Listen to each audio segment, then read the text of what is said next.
जी हाँ, दोस्तों बिल्कुल इसी तरह की बात हुई है। शाहिद आफ़रीदी कह रहे हैं कि मेरे जो अपने दामाद हैं, वो ही गलत कप्तान हैं, ओडीआई के जो कप्तान उन्होंने बनाया हुआ है। बहुत से लोग इसके ऊपर तालियाँ भी बजा रहे हैं, लेकिन बहुत से लोग जो है ना वो बीच की बारीकी पकड़ेंगे कि सबके अंदर चक्कर क्या चल रहा है। ये जो है ना एक तो एक बात ये है कि शाहीन भाई को जो मशवरे दे रहे हैं ना, जो उनके ससुर हैं, ये बहुत अच्छे मशवरे देते हैं। जो दूसरे हमारे जितने भी हैं ना, जिस तरह बॉबी के जो आस-पास उनको मशवरे दे रहे हैं, मैं कहता हूँ बॉबी बहुत घटिया मशवरे तुझे देते हैं। और शादाब भाई के भी जो आस-पास मशवरे दे रहे हैं, बट खैर उनको क्या ही मशवरे मिलने हैं, उनकी तो बस सीट पक्की हुई है, वो इसी पे खुश हो रहे हैं। बट खैर ये शाहिद अफरीदी ने जो कहा है कि भई ये सिलेक्शन कमेटी ही सारी गलत है और इनकी सर्जरी होनी चाहिए, मैं बिल्कुल एग्री करता हूँ, इसी तरह होना चाहिए। और उन्होंने यही कहा है कि ये सिलेक्शन कमेटी ने जो है वो कैप्टन्स ही गलत बनाए हुए हैं। जो ओडीआई का कैप्टन है उसको टी20 आई का कैप्टन बनाया हुआ है और जो टी20 आई का कैप्टन है उसको ओडीआई का कैप्टन बनाना चाहिए। तो ये इस बेसिकली इशारा उनका इस तरफ है कि आगा सलमान को ओडीआई का कैप्टन होना चाहिए और शाहीन शाह अफरीदी को टी20 आई का कैप्टन होना चाहिए। थोड़ा-सा मैं आपसे इख्तिलाफ करूँगा। बेसिकली शाहीन भाई की तो किसी भी टीम में जगह नहीं बनती है, लेकिन ऑफ़ कोर्स इस बारे में अगर बात की तो बहुत बड़ा अज़ाब आ जाएगा। वो पाकिस्तान के प्रीमियम बॉलर हैं, उनकी हर जगह पे वो 10 में से 2 में परफ़ॉर्मेंस कर रहे हैं। इस बेस के ऊपर आप नेशनल टीम में नहीं हो सकते। आपके मसाइल हैं, आपको वो सॉल्व करने पड़ेंगे और कौन-सी टीमों के खिलाफ परफ़ॉर्मेंसेज़ आ रही हैं, ये भी देखनी है। कोई ऐसी तो हमारी है नहीं कि भई तुम ऑस्ट्रेलिया को जो है वो सारे 8 के 8 मैचेज़ जो भी तुम खेलो उसके अंदर जिता दो। ऐसा भी हम नहीं कह रहे कि ऐसी बड़ी टीमों के खिलाफ कर लो। छोटी टीमों के खिलाफ भी 10 में से 2 में ही परफ़ॉर्मेंस आ रही है, तो काफ़ी कमज़ोर परफ़ॉर्मेंस है। खैर पॉइंट ये है कि एक तो ओडीआई के अंदर उनकी जगह नहीं बनती है। दूसरा ओडीआई की बेस के ऊपर ना उनको बेसिकली कराने पड़ते हैं 10 ओवर। उस मासूम से 4 ओवर नहीं हो रहे हैं। 2 ओवर का वो बॉलर है मेरा दोस्त। जो बाकी जिस तरह टी20 आई के अंदर पार्ट टाइमर्स होते हैं ना जिनसे 2-2 ओवर्स कराए जाते हैं। जैसे कि साइम हो गया, उनसे 2 ओवर्स ही कराए जाते हैं। उसी तरह शाहीन के भी सिर्फ 2 ओवर्स ही हैं। 2 ओवर से वो ज़्यादा करा नहीं सकते। तो उनको आपने जब ओडीआई के अंदर डाल दिया है, अब उसको 10 के 10 भी ओवर कराने पड़ेंगे और चूँकि वो ओडीआई का कैप्टन भी है, उसको हर ओडीआई भी खेलना पड़ेगा। तो इससे हो जाएगा मेरा दोस्त एक्सपोज़। वाइड बॉल के ऊपर कि यार ये बॉलर तो बहुत ही हल्का बॉलर है भाई। इसलिए बेसिकली उनको ओडीआई की टीम में ओडीआई के हर मैच ना खेलें, इसलिए उनको कप्तान नहीं होना चाहिए। ये असल में पॉइंट है शाहिद अफरीदी भाई का और बहुत अच्छा पॉइंट है क्योंकि अगर वो खेल भी रहा है ओडीआई तो वो यही कि 5 मैचेस की सीरीज़ के अंदर 2 वो खेल ले, इससे ज़्यादा वो खेल ही नहीं सकता, उसे कराए नहीं जा सकते। वो फिज़िकली फिट ही नहीं है कि वो 10-10 ओवर जो है 5 के 5 मैचेस के अंदर कराता फिरे, वो भी उस फॉर्मेट में जिसके अंदर कोई धंधा नहीं है। ओडीआई की बेस के ऊपर अब आपको कोई लीग्स जो है वो उठा के नहीं ले रही कि यार ये ओडीआई का बड़ा ज़बरदस्त प्लेयर है इसको उठा लो। सिर्फ़ और सिर्फ़ ऐसे कोई धंधा चल रहा है ना जिसके ऊपर सब घातक चीलों की तरह बैठे हुए हैं, वो आपकी टी20 की नेशनल साइड है। क्योंकि उस नेशनल साइड के चक्कर में ही आपको जितनी भी बाकी जो लीग्स होती हैं दुनिया की, वो बुलाती हैं कि भई इनके जो प्लेइंग 11 के लड़के हैं उनमें से हमने किसको रखना है। तो सब के सब जो है ना उनका फ़ोकस इस वक़्त सिर्फ़ टी20 क्रिकेट का है और उसके अंदर इसीलिए कोई भी जो अपनी सीट छोड़ने को राज़ी नहीं है। खैर, शाहिद अफरीदी भाई ने बहुत अच्छी बात की है कि ये जो चीफ सेलेक्टर्स हैं, जो सिलेक्शन कमेटी हमारी खूबसूरत सिलेक्शन कमेटी है, इनकी सर्जरी होनी चाहिए। हर चीज़ तो हम डाल रहे हैं जी, ये प्लेयर है, वो प्लेयर है, ये कप्तान गलत है, वो कोच गलत है, व्हाटएवर है। जो ये घोल के पिला रहे हैं, जो इन्होंने अभी खूबसूरत टीम बनाई है, पूरी दुनिया को पता है कि बांग्लादेश के अंदर तो आपके फुल स्क्वाड जो है वो भी स्ट्रगल कर रहे होते हैं। लेकिन किस बेस के ऊपर आपने 4-4 14 मिनट खेला है ये बंदा, वो वाला 16 मिनट खेला है क्रिकेट। अब उन पे क्या बात करें? छोटे-छोटे बच्चे हैं, उनको हम क्या डिस्करेज करें कि यार तुम्हें ये नहीं, तुम्हें वो नहीं। ऑफ कोर्स उनमें पोटेंशियल है, लेकिन थोड़ा-सा टाइम भी तो लगना है ना। और उनको अगर अपॉर्च्युनिटी मिलेगी कि भाई तुम्हें नेशनल टीम में खेलना है, तो ऑफ कोर्स वो कहेंगे कि हाँ, हमने खेलना है। ऐसे मौके बार-बार तो आते नहीं हैं। लेकिन ऐसे हाफ बेक्ड प्रोडक्ट को आपने लाके सामने इनके डाल दिए। प्रॉब्लम सिर्फ ये है ना कि फिर इसी के ऊपर ये लोग ये रीज़न भी बना देंगे कि देखिए जी हम उधर लेके गए थे, ये इंटरनेशनल मटीरियल नहीं है। और इनको राइट ऑफ भी कर देंगे, इनको गायब भी कर देंगे। तो इन्हीं के फ्यूचर के लिए बेहतर है कि इनको अभी कम से कम आगे ना डाला जाए। खैर ये डिसीजन कौन ले रहा है? ये आपकी सिलेक्शन कमेटी ले रही है और जहाँ तक मुझे पता है एक ज़माने में तो पहले जो है इन्होंने सारे जब वर्ल्ड कप के अंदर घटिया परफॉर्मेंस हुई तो आपकी सिलेक्शन कमेटी ने सब कुछ डाल दिया था कोच के ऊपर कि कोच साहब जो है वो किसी की नहीं सुन रहे, तो प्लेयर्स ही बड़े तंग हैं, तो वो ऑलराउंडर भी खिला रहा है, तो ये भी खिला रहा है, वो भी खिला रहा है, जो कि वो भी सच है, कोच भी आपके काफ़ी रिलू कट्टे हैं। लेकिन अभी जो ये दूसरी जो टीम गई हमारी बांग्लादेश के अंदर, इसके अंदर तो कोच साहब से भी सारी जो है वो अथॉरिटीज़ छीन ली गई थी। इनको दे दिया गया था कि भाई तुम लोग टीम बनाओ और तुम लोग इसको बताओ कि ये भी खेलेगा, ये भी खेलेगा, ये ड्रॉप होगा और उस तरह वो टीम खिलाएगा। तो वहाँ पर जाके इन्होंने जो अब टीम भेजी है, इसकी भी कुछ समझ नहीं आ रही थी कि ये किस किस्म की टीम भेजी है। आपके सिलेक्शन कमेटी जो है वो सारे अल्हम्दुलिल्लाह एवरेज तरीन क्रिकेटर्स ही हैं, कोई भी इनका वो तो है नहीं। ये वही एवरेज क्रिकेटर्स हैं जो अपने ज़माने में भी एवरेज ही थे और अभी भी वो एवरेज डिसीजंस ले रहे हैं और आपकी इसीलिए परफॉर्मेंस निहायत ही एवरेज चल रही है। खैर इसका ये बिल्कुल मकसद नहीं है कि शाहीन शाह अफरीदी को कप्तानी से हटाया जाए। शाहीन शाह अफरीदी साहब को इस वक्त प्लेइंग 11 हर से जो है वो हटाया जाए। उनकी अब कप्तानी के ऊपर बात नहीं हो रही है। और दूसरी बात जहाँ तक है ओडीआई की कप्तानी की, तो किसी भी सूरत आगा सलमान को कप्तानी नहीं मिलनी चाहिए। वो अच्छा भला वहाँ पर जो थोड़ा बहुत परफॉर्म कर रहा है ओडीआई के अंदर, वो इसीलिए कर रहा है क्योंकि शायद वो कप्तान नहीं है। उस पर ज़बरदस्ती जो कप्तानी आप लोग ये कहते रहे भई, पूरे के पूरे वर्ल्ड कप में उसकी कप्तानी को गालियाँ पड़ती रही हैं कि भई इसने ये डिसीजन गलत लिया, इसने वो डिसीजन गलत लिया, बैटिंग ऑर्डर में पता नहीं क्या चेंजेस कर रहा है, इसको क्यों रखा हुआ है, बॉलिंग ऑर्डर, बॉलिंग चेंजेस सही नहीं करा रहा है, इससे नहीं बॉलिंग कराई, उससे नहीं बॉलिंग कराई, उस्मान को रोका हुआ है जी, एंड तक जो है 10वें ओवर के बाद इसको लाना है, आपकी जो है मैच खत्म हो गया पहले 10 ओवर में। हर कोई उसकी कप्तानी के बारे में बातें कर रहा था। अभी उसको हम क्यों बनाएं भी ओडीआई के अंदर अगर उसने परफॉर्म कर लिया? भाई हर बंदा जो परफॉर्म कर रहा है जरूरी नहीं कि वो कप्तानी भी कर सके। तो मेरा नहीं ख्याल कि उसको कप्तानी मिलनी चाहिए ओडीआई की, क्योंकि उससे तो टी20आई की कप्तानी जो है वो जस्टिफाई करना मुश्किल हो रहा है। अब पॉइंट ये है कि फिर ओडीआई के कैप्टन कौन होंगे? बहुत ही अच्छा पॉइंट है। मेरी तरफ से भाड़ में जाएं, बगैर किसी कप्तान के ही जाएं, क्योंकि कप्तान हो या ना हो, क्या टॉस के ऊपर जाके ये घटिया गलत डिसीजन ले रहे हैं? अंदर आके बॉलिंग चेंजेस जो कराने होते हैं वो कोई किसी को समझ नहीं आ रही थी कि किसने किसको कराना है। प्लेइंग 11 इनकी नहीं बन रही है, पहले दिन से चीख रहे हैं। ये अगर 300 भी बना लें, ये 400, हमने पहला मैच बनाया था जिसके हमने 100-100 रन बनाए थे, उसके अंदर मैं ये चीख रहा था कि भाई इन्होंने 270 भी बनाए होते ना तब भी चेज हो जाना था। क्यों? क्योंकि आपके पास 3 बॉलर्स खेल रहे थे। पहले मैच में भी 3 थे, दूसरे में भी 3 थे, तीसरे में भी 3 थे। आपने जो 290 रन खाए वहीं पे मैच खत्म हुआ था। ये एंड में आगा सलमान ने आके कल जो स्कोर कर लिया, सेंचुरी कर ली, कोई बात थोड़ी सी बन गई। अफरीदी के कैच वैच बच्चे हैं और इतने बच्चों बच्चों के आपके जो है एजें ऊपर निकली जो कि कैच में रन आउट कितने आपके बच्चे हैं। ये गेम तक आ ही नहीं रही थी। लोग कह रहे हैं जी फाइट की है, ये फाइट बांग्लादेश ने की है बकवास क्रिकेट खेल के। नहीं तो ये 200 से ज्यादा फिर रन नहीं, इवन अगर वो 50 भी मार लेता आगा सलमान, तब भी आपके 200 से 210 220 से ज्यादा रन नहीं होते। 290 के ऊपर ही गेम खत्म हुई थी जब आपकी इस खूबसूरत बॉलिंग अटैक के ऊपर वो लोग 290 मार गए थे।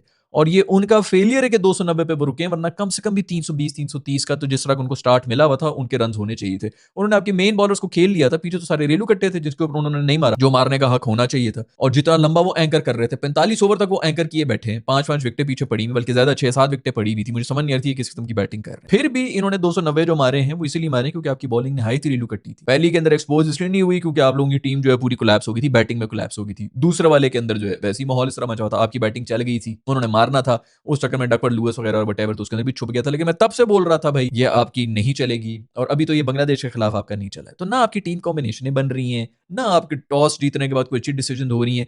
क्या करना है हमने ऐसे कप्तानी का? जिसको भी बनाना है बनाओ यार। जो टीम में आपके जो 11 बंदे पूरे हो रहे हैं उनको पूरा कर लो बस, जो फॉर्म में है। बाकी कप्तानी शप्तानी का तो कोई फायदा नहीं है, क्योंकि कप्तान जो मर्जी हो जाए बकवास डिसीजन ही होनी है, आपकी टीम ही बैलेंस नहीं हो रहा। इसके अंदर ऐसे बहुत बड़ा हाथ आपके खूबसूरत रेलू कट्टे साहब कोच का भी है, जो कि पीएसएल की टीम, पहले पीएसएल के रेलू कट्टे हमारे पीएसएल की परफॉर्मेंस के ऊपर हमारे जो है वो इंटरनेशनल टीम के अंदर आए हुए होते हैं। अब पीएसएल की परफॉर्मेंस के ऊपर इंटरनेशनल टीम के कोच भी बनना शुरू हो गए। इसकी कसर थी कि पीएसएल की वजह से वैसे हमारी इंटरनेशनल टीम मर गई है। अब कोचिंग स्टाफ भी हमें पीएसएल के जी वो इस्लामाबाद यूनाइटेड जो गोरे जताते रहे हैं, सारा का सारा इस्लामाबाद यूनाइटेड जो भी जीता है टूर्नामेंट वो सिर्फ टॉप ऑर्डर की वजह से जीता है, जो उनके गोरे आते थे 5 ओवर में 70-75 रन बनाए होते थे।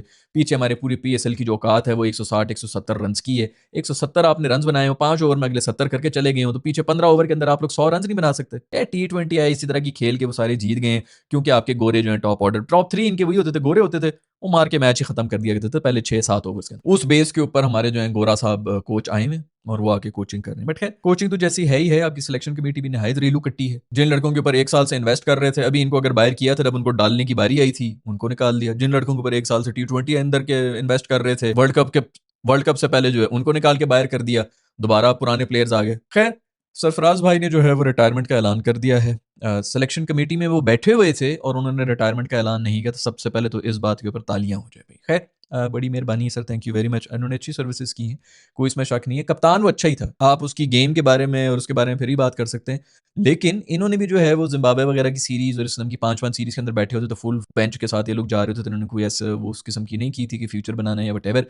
बट खैर यंग टीम के साथ था। अभी के जो इस वक्त आपके जो रेलू कट्टे जितना भी रिकॉर्ड चल रहा है पिछले 6 साल से, उससे लाख दर्जे बेहतर रिकॉर्ड था जो भी था इसका। जैसे मैंने पहले भी कहा कि वो कप्तानी की बेस में टीम के अंदर थे। उस जमाने में वैसे भी B, C, D, E teams बहुत ज्यादा आ रही थी, क्योंकि नया नया जो है पाकिस्तान के अंदर इंटरनेशनल क्रिकेट भी हमने करना था। तो उस जमाने में काफी ज्यादा BE टीम्स थी जिनको हमने हरा हरा के हम बड़े खुश भी हो रहे थे। लेकिन फिर भी सर्विसेज उसकी हैं बंदे की, और कम से कम जो सबसे बड़ी बात है इस बंदे की वो ये है कि इन्होंने बड़ा ज़र्फ दिखाया है। जब इनको कप्तानी से निकाला गया था उसके बाद भी ये बैठे हुए थे, टीम से भी ड्रॉप हुए होते थे, और उस जमाने में कोई वैसे रीजन बनता नहीं था कि इनको क्यों कप्तानी से निकाल दी, क्योंकि कम से कम कप्तानी का रिकॉर्ड तो उसका अच्छा था। आप ये कह देते कि भाई बैटिंग भी ओके ही कर रहा था, कोई ऐसा तो नहीं है। चलो ठीक है, रिजवान जो है उस जमाने में फिर भी थोड़ा चढ़ गया था तो उसकी जगह बन रही होती थी। लेकिन फिर भी इस बंदे को निकालने के बावजूद मीडिया पे भी बैठे होते थे, बाहर ही बैठे होते, कभी आपने कोई इस किस्म की छोटी बात नहीं सुननी होती थी। जो घटिया भी अभी हर तरह के आपके वो घटिया प्लेयर्स जिनको बार बार मौके मिले, बार बार उन्होंने जलील करवाया, ग्लोबल लेवल के ऊपर पाकिस्तान को जलील करवाया, कोई इंप्रूवमेंट नहीं। इससे भी मसला, उससे भी मसला, सारे सारे सारे लोग गंदे थे, ये बहुत अच्छे लोग थे। वो अब हर जगह के ऊपर बैठ के बहुत बड़े-बड़े भाषण दे रहे हैं और हर किसी को गालियाँ दे रहे हैं। हमारे लोग तो अब हँस रहे हैं, खुश हैं बड़े कि जिनको गालियाँ पड़ रही हैं, उनको गालियाँ पड़ रही हैं। लेकिन भूल गए कि जब इनको मौके दिए जाते थे, इन्होंने आके जो गंद किए होते थे इंटरनेशनल लेवल के ऊपर। हर बंदा बोल रहा है, सरफराज नहीं बोला, उस वक़्त भी नहीं बोला, हालाँकि उसके पास थे भी। जैसे मैंने पहले ही बताया कि कम से कम जो भी कह लो भई, जैसी भी टीमें थी, जो इसको भी हमने जिताया, जिससे भी हम हारे हैं, जिनसे भी जीते हैं, जो भी वर्ल्ड कप, चैंपियंस ट्रॉफी जो भी जीते हैं, कम से कम रिकॉर्ड तो था ना उस बंदे के पास, जिसकी बेस के ऊपर वो बात कर सकता था। और वैसे भी एज़ मैंने कहा कि एज़ अ कैप्टन बहुत अच्छा था। लेकिन मुझे याद है कि 2019 वगैरह में इसकी जो कप्तानी भी हुआ करती थी, ग्राउंड के बीच में निहायत वो जज़्बाती हुए होते, कमेंटेटर्स कह रहे होते थे, रगें फूली हुई होती थी, हर एक पे चीख रहा होता था, बॉलर जो है मुड़ के देख ही नहीं रहे होते थे। ये सब कुछ भी हुआ है। किसी हद तक मैं उससे इसलिए भी एग्री करता हूँ कि हमारे जितने ढीठ हैं माशाल्लाह प्लेयर्स, उन पे इस तरह का जो है दिमाग खपाना ही पड़ता है। तो वो शायद खपा रहे थे, लेकिन वो ग्राउंड के अंदर अच्छा नहीं लग रहा होता था। आखिरी 1 डेढ़ साल जो था उसके अंदर वो होता रहा है कि इनके प्रॉपर नर्व्स जो हैं वो कंट्रोल से बाहर होते थे और सारे के सारे प्लेयर्स जो है ना प्रॉपर टेंशन में खेल रहे होते। But still as a captain वो अभी भी आपके जितने पिछले 7 साल में जो लोग आए हैं उनसे बहुत ही बेहतर था। ये भी वीडियो का एक स्क्रीनशॉट ले लो। ये जनाब आपके अब नए कोच भी बन के आएँगे। इनको जो भेज रहे हैं ना एज़ अ मेंटर अंडर 19 का इधर-उधर हर जगह जो है वो शाहीन के साथ भी मेरे ख्याल में ये थे। ये कन्फर्म आपके टीम के कोच भी बनेंगे और स्पेशली जब ये अभी गोरे के ऊपर सारी बातें आ गई, गोरे ने तो ज़्यादा सुनना नहीं है, उसके ऊपर थोड़ी सी सख्ती करेंगे, उसने कहना थैंक यू वेरी मच, अपने पैक करके बैग जो है वो निकल जाएगा। पहले ही मैंने आपको बताया था ये 1 साल के लिए आते हैं, जब तक इनको बात समझ आती है ये लोग भाग जाते हैं, क्रिकेट हमारा उधर ही बैठा रहता है। पिछले वाले भी आए थे, यही बोला था कि 1 साल के अंदर ये भाग जाएंगे, वो लोग भी भागे हैं, अभी ये भी आए, मिकी भी भाग गया, वो पिछले बाद जो है वो भी भाग गए, अब ये भी जो आया है ये भी अब भाग जाएगा। लिखवा लो, मेरी इस वीडियो का भी स्क्रीनशॉट ले लो, फिर सरफराज वगैरह सब कुछ आ जाएंगे। हमारी क्रिकेट उधर ही है जो आज से 3 साल पहले थी, जिन प्लेयर्स के ऊपर हम रो रहे थे वो उधर ही बैठे हुए हैं, क्योंकि आपके कोच कोई टिके नहीं है। जो अपने नए विजन के साथ आते हैं, उनके पास ये प्लेयर्स आके कहते हैं कि अब ठीक है, अब हमारी सुलह होगी, अब हम सब ठीक हो जाएंगे, बस आपने आके मेरा मसला सॉल्व करा दिया है, आप बिल्कुल ठीक हो जाएगा। ये भी खुश हो जाते हैं कि अब बिल्कुल ठीक हो जाएगा। साल बाद पता चलता है कि ये ही घटिया प्लेयर था भाई। अब ये वही सारे प्लेयर्स उसके ऊपर सारा डालेंगे मलबा जो इससे पिछले वालों पर डाल रहे थे, उस चक्कर में जो है वो अपनी सीट बचाने के चक्कर में हर कोई लड़ रहा है। आपके सरफराज अभी से मेरी वीडियो के ये ले लो, कोच भी आ जाएंगे, ये निकलेगा और आपके कोच भी सरफराज आ जाएंगे। टू बी वेरी ऑनेस्ट, मैं उसको माइंड नहीं करूंगा, क्योंकि वो जैसे मैंने पहले ही बताया कि एज अ कप्तान जो है वो कम से कम बेहतर था। मुझे लग रहा है कि कम से कम वो डिसीजंस वगैरह बेहतर ही ले लेगा। आई डोंट नो यार, लेकिन आपको एक्सपीरियंस होना चाहिए। कौन सा गोरा है वैसे भी जो पाकिस्तान में आके आपकी कोचिंग करने की कोशिश करेगा। सो आई डोंट इवन नो कि इट्स अ गुड थिंग और bad thing, but most probably आपके कोच भी अब बनने वाले हैं, क्योंकि ये वाला जो है ना ये भागने लगा है। बट जहां तक बात है सर्जरी की, तो बिल्कुल वो होनी चाहिए। आपकी जो सिलेक्शन कमेटी है निहायत घटिया डिसीजन, बहुत ही घटिया किस्म के प्लेयर्स हैं।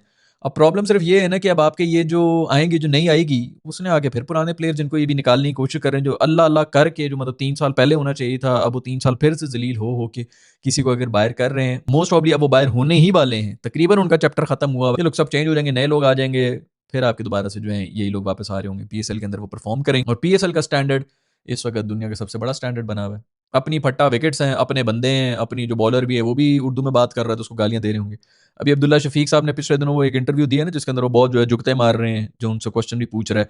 अल्लाह की कसम यार, ऐसी कभी जबान ना तब निकाल लिया करो जब कोई गोरा या कोई इंडियन आगे खड़ा हुआ होता है ग्राउंड के अंदर। वहां पे इनकी गिच्ची बंद हुई होती है, बोलती बंद हुई होती है, इनके कॉन्फिडेंस की ये लेवल होती है। आप लोग हजार दफा मैंने कहा इनके डोमेस्टिक के मैचेस देख लें, इनके पीएसएल के मैचेस देख लें, इनका कॉन्फिडेंस देखा करें, जिस तरह ये एग्रेशन दिखा रहे होते हैं। ऐसा कुछ नजर नहीं आ रहा तो आपके इंटरनेशनल में, क्योंकि अंदर ही अंदर कॉम्प्लेक्सेस हैं। आप अगर एक जगह पे एक तरह का आपका एटीट्यूड है ना, फिर वो हर जगह पे होना चाहिए। आप अगर नहीं है, किसी पे नहीं चढ़ते हैं, कोई बात नहीं, आपकी तबीयत में नहीं है, बड़ी अच्छी बात, लेकिन फिर हर जगह पे सेम होना चाहिए। इधर आके देसियों के सामने जब उर्दू में बात कर ली तो तुम लोग जो है सारे बीच में से जुगते भी निकल रही, तो एटीट्यूड भी निकल रहा है, बहुत ज्यादा मजाकी भी हो गए हो। ऐसा कॉन्फिडेंस कभी दिखा दिया करो इंटरनेशनल लेवल के ऊपर, वो नहीं आ सकता। वहां पर जाके सबकी जो है बोलती बंद हुई भी होती है। ऐसे लोग चाहिए जो पीएसएल में परफॉर्म ना करें, इंटरनेशनल लेवल के ऊपर जाके परफॉर्म करें, क्योंकि अभी तो ये सब हीरो बन जाएंगे। 4 से 5 दिन आप लोग देखना कि कैसे जो है सीटी बजेगी और इश्तहारी सुपरस्टार जो है वो आपके फिर से सुपरस्टार्स बन जाएंगे।